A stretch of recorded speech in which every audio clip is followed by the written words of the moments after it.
think you know a movie, then a fan theory comes along that turns everything on its head.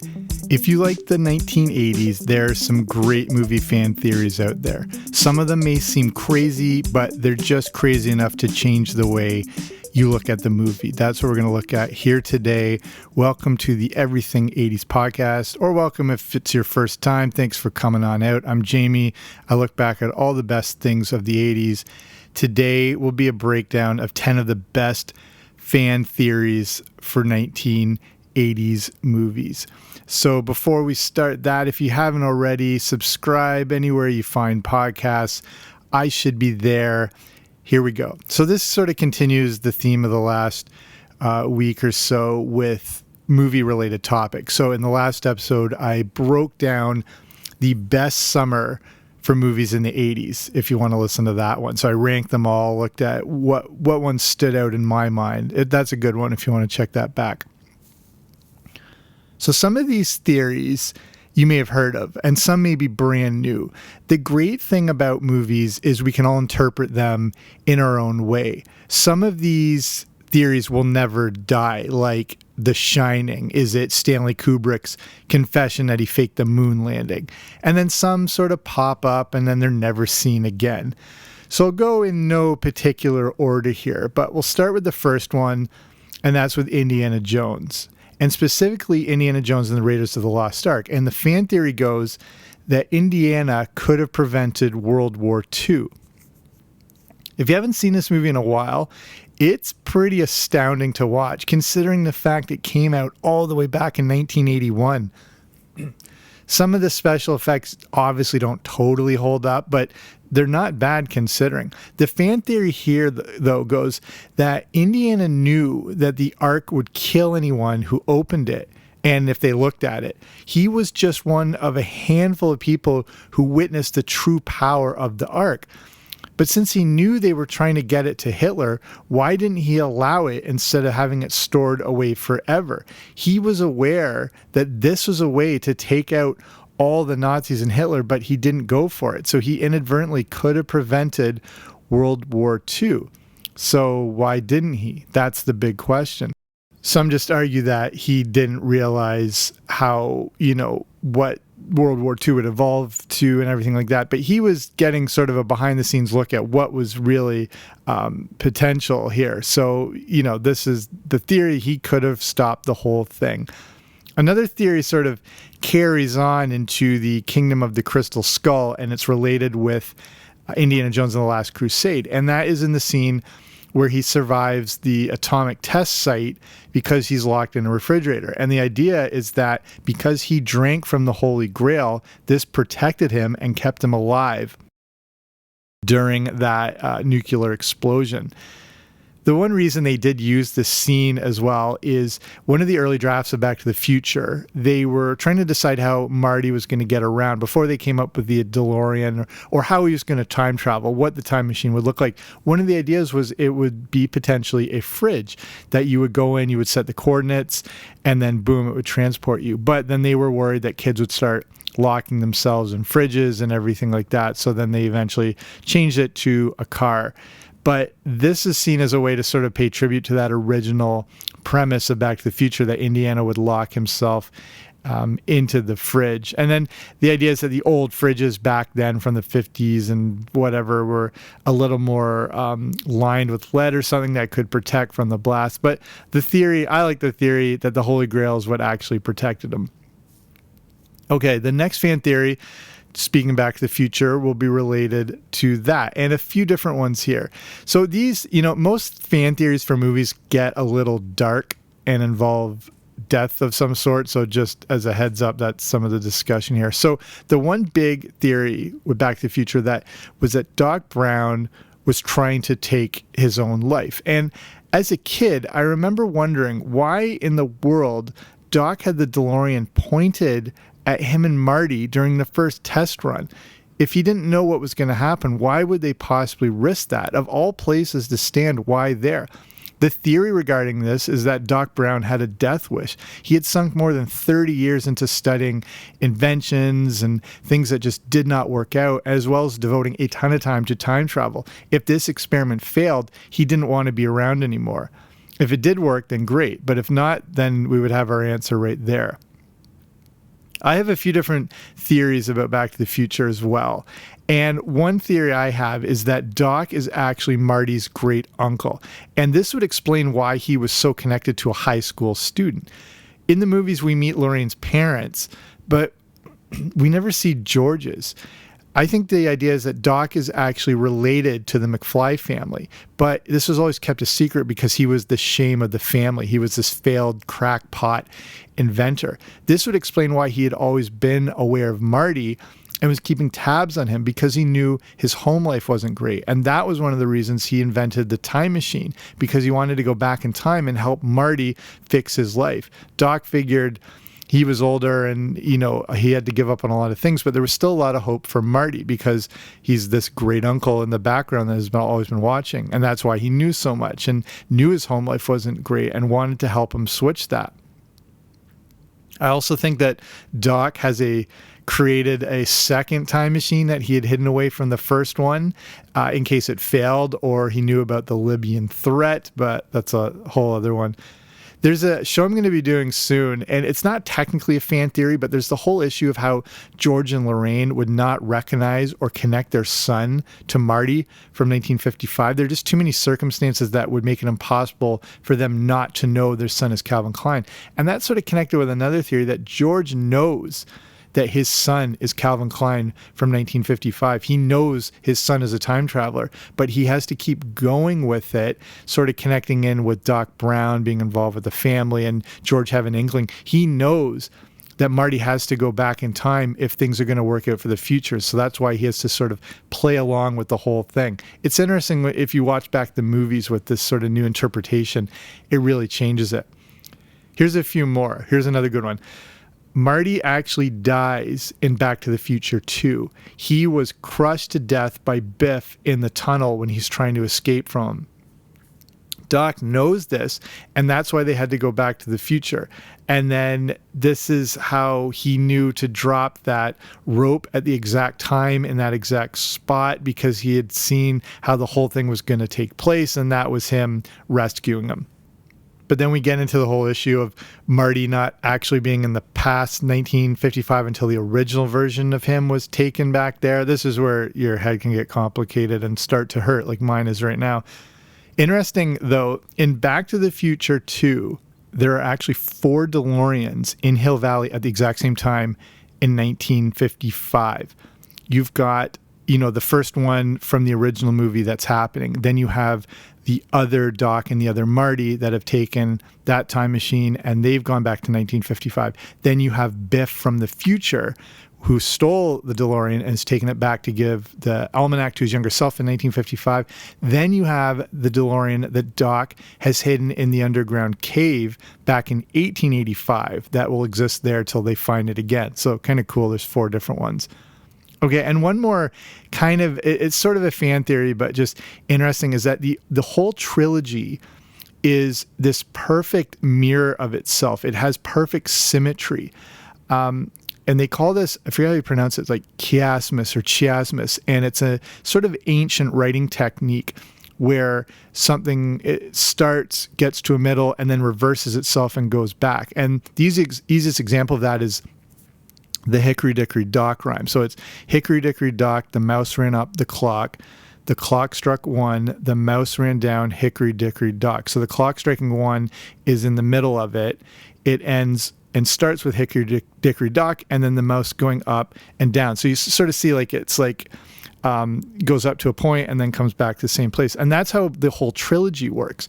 If you think just the early start of the first movie, Marty gets blown back by the amplifier and then talks to Doc. At the end of the third movie, he gets blown away by the new time machine train coming in and then talking to Doc. And then the movies sort of perfectly symmetrically balance themselves. And in the second one is like 2 parts that mirror itself up to the point where Doc finds himself seeing his own grave. The movie sort of follows itself and then reverses backwards, and the whole trilogy does the same thing.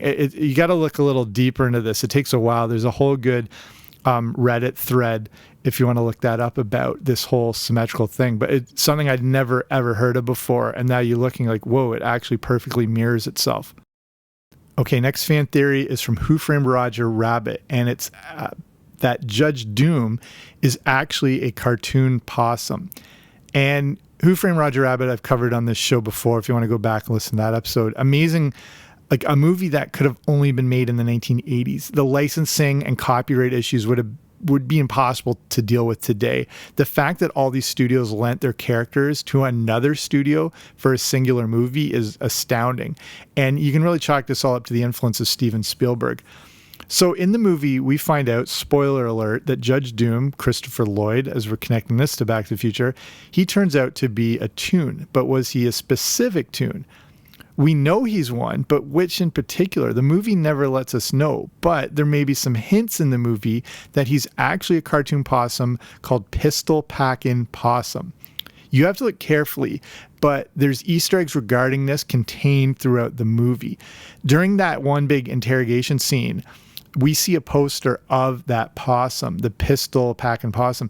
Like Judge Doom, this possum has red eyes. He also has a very long gun, again, similar to what Doom uses when he shoots RK Maroon. And if you do a Google image search, you can see this possum. You have to look close for it, but it seems like the movie's actually revealing his true identity, especially in that scene when Maroon is shot. After Doom shoots him, his reflection is perfectly overlaid on that poster of the Pistol Packin' Possum. A pretty unknown fan theory, but I think a pretty great one, and why there would be reference to this cartoon character. And it's never mentioned in the movie, where every other cartoon we see is sort of brought to life and displayed. And I think that's because Judge Doom is actually that cartoon. Okay, next fan theory, Beetlejuice isn't actually dead. The crazy thing about Beetlejuice, if you haven't seen this movie in a while, is how little he's actually in his own movie. Watch this the next time you're watching it. He's barely on screen for 20 minutes in the whole thing. So in this theory, we are led to believe that he isn't dead. He isn't even a ghost. This gets a little Sixth Sense-ish here, but the most obvious way to explain this is by the end of the movie. When Beetlejuice gets eaten by the sandworm, he ends up in the waiting room for the afterlife. This wouldn't make sense, as if he's already dead, there would have already been a transition to the afterlife, and it's because Beetlejuice is actually a real man and not a ghost. If he was truly dead, the way Adam and Barbara are, he would just have to draw a door on the wall to get to the great beyond, the way they do. They are also never forced to sit in the waiting room. We can conclude that Beetlejuice does die in the end and is transitioning to the afterlife. So the only logical conclusion from these hints is that he was never dead throughout the rest of the movie. Okay, the next one is about the Karate Kid. The theory here is that Daniel is the real bully in the movie. And this has been given a little more weight with the release of the Cobra Kai series. So we always think of Daniel as the hero in Karate Kid, which he obviously is, but he is a bit of a kind of D-bag in this movie too. He is the one who is most often aggressive, and he is sometimes the bully. You can change the way you perceive this movie by considering that Johnny Lawrence is actually the good guy, and it transforms the whole thing. He starts out as a jerk, but he is the one taking the steps to improve himself. He has more of a positive trajectory than Daniel, who stays the same throughout the movie. He doesn't have his journey. He doesn't have any growth, which the real protagonist should. So it really alters the way you see this thing, and maybe that was the intent. To show that, sometimes the person in the forefront isn't actually the hero. It's the guy behind the scenes who's making the progress and doing the work. When you look at it from this perspective, it completely changes the entire movie. Next theory I have to touch on, and I mentioned it at the start, is basically every single thing in The Shining. So we can't ignore this 80s movie that redefined what the fan theory could be. But I'm not going to fully go into it for a few reasons. First, we'd be here for 832 years. And second, I did an entire show all about this, if you want to go back and check that out. But just having to look at some of the main ones, the main theories around, I mean, there's that entire documentary just about this as well. So some of the top themes in The Shining are, of course, that it's about the faked moon landing, that Jack was actually harmful to Danny. There's one that I've liked a lot is that Wendy is actually imagining the entire thing. This is not happening. And the movie is actually from her perspective. If you go back and watch it now, that one totally changes the whole thing. Then the Overlook Hotel represents the plight of the Native American. The hotel is actually alive and controlling Jack. Danny is the one that let Jack out of the locked pantry, and that he's actually more involved than you think. There's an interesting shot, so Jack is locked in the pantry, and then, he's banging on the door and whatever. In the background, you can see it is a box of Frosted Flakes with Tony the Tiger on it. And of course, Tony being the imaginary friend of Danny. And that's supposedly a hint that, Danny or Tony through Danny is the one that let him out. Then, the hotel represents the evil that exists deep in the heart of mankind. Then there's the theme of the movie is about the Holocaust. Also, again, everything that happened was a figment of their imagination, and that reveals the power of the mind. I mean, yeah, you'll have to just go listen to that episode or go online and spend the next 12 years looking at all the crazy theories of this movie. Okay, here's one I hadn't really thought about or known until I looked into it, and it's from Grease, and that Sandy dies at the beginning of Grease. So the whole movie seems to be set in reality. So why in the end, out of nowhere, do Danny and Sandy drive up into heaven when the movie finishes? I always thought this was such a bizarre and surreal ending to like this sort of typical high school movie. And maybe they were really going to heaven. At the start of the movie, during the Summer Nights song, we hear that Danny had saved Sandy's life at the beach because she nearly drowned. So what about the fact that maybe she did drown? The telling of the Rydell High story could have just been Sandy's subconscious working before she actually passes on. It would explain some of the other maybe more heavenly scenes like the beauty school dropout, but then she finally succumbs, and that's when we see her ascend into heaven on a car. Yeah, even as a kid I always thought this was bizarre, and that was an interesting theory I've seen pop up. Okay, next one. Most people have seen this one, and it's that E.T. is a Jedi. Super common, seems to be factual now. It seems to be proper canon. In E.T., when they're going out trick-or-treating and he's dressed as the ghost, covered with the sheet, we see him drawn to a Yoda costume when they're out. E.T. obviously recognizes a fellow Jedi and is immediately drawn to him. There are no other costumes that grab his attention. And we see more of this because there's a race of ETs that exists now in the Star Wars universe. And this is in The Phantom Menace in that big galactic Senate scene, when they're on all those pods in that giant sort of arena thing. And I'm sure you've probably seen this. If not, there is this, one of the pod has several different ETs in this little sort of capsule thing. So we have to think that, E.T. does exist in the Star Wars universe. E.T. is technically considered an Azogian, Asogian. I think that's what they refer to his sort of species or whatever. And that is because, remember, he can move things around with his mind, and that's exactly how the Force works. So we have to think that E.T. is actually a Jedi. Okay, here's another interesting one that's changed the movie for me too, and it's in Labyrinth. And that theory is that all the goblins in Labyrinth used to be babies. So you remember all those small little goblin heads that we see in the movie? Those are the former babies. And this would explain why the Goblin King is trying to steal a human baby. He is trying to build up an army and get all the resources he can. The other interesting thing is he has a backstory, apparently. He wanted to marry a girl named Sarah, way back, but her parents wouldn't allow it. He creates a kingdom then waiting for her, but then she eventually grows too old and dies.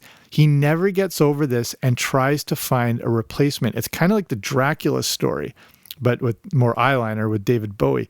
So now he is scouring the world for someone to replace her. This is taking place over centuries. Over those centuries, he has found dark-haired Sarahs and tried to get them to his kingdom. The way he does this is by stealing their babies or their very young siblings. They then have to get to his kingdom to rescue them. All of the goblins represent the Sarahs that either didn't make it or weren't the right one for him, and the siblings or the kids or whatever. Each of those past Sarahs has failed in some way, and Jennifer Connelly's Sarah is believed to be the true one for him. The maze, the labyrinth, was built to keep the Sarahs in longer so he could figure out if they could serve as a replacement. And that's a crazy one, but Labyrinth is a nutty movie if you haven't seen it for a while. It's pretty dark and very weird, and looking at this makes complete sense when you watch the movie. And we'll finish on Ferris Bueller. And the theory here is that Ferris Bueller is not even real. And this is the fan theory that's probably been around the longest. This theory predates the internet. It's basically Ferris Bueller is a figment of Cameron's imagination.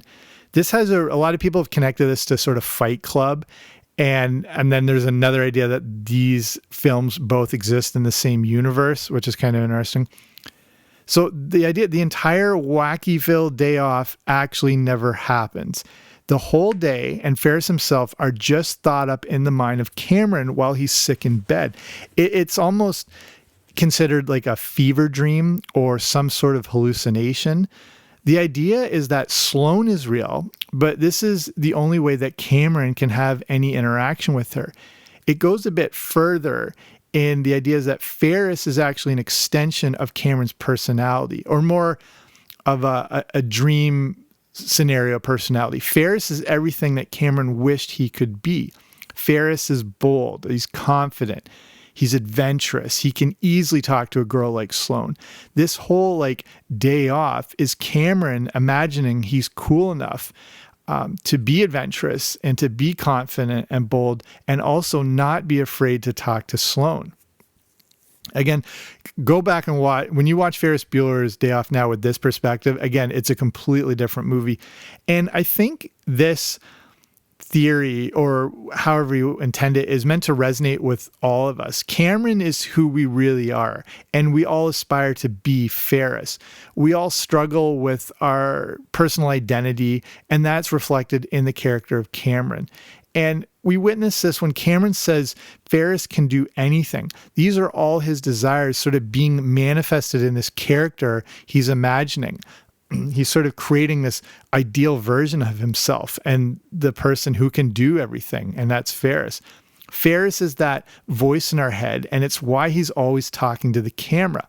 Ferris also seems to know what's going on in Cameron's mind. And again, these things where you're like, yeah, that actually makes sense now when you look back. Like in the scene when Cameron is in bed, he mumbles out loud that he's dying. Soon after, Ferris phones up and says, "You're not dying." There's obviously no way Ferris could know that. And then it's just other things like Ferris knows that Cameron is sitting in his car trying to decide if he should come over. The two are inextricably linked because they both exist in one mind. And of all the different fan theories, I'd say this one seems straight up legitimate, with just the tone and the structure of the movie, and now looking back on it. So go watch it again from this perspective if you hadn't already heard this theory or watched it with this viewpoint.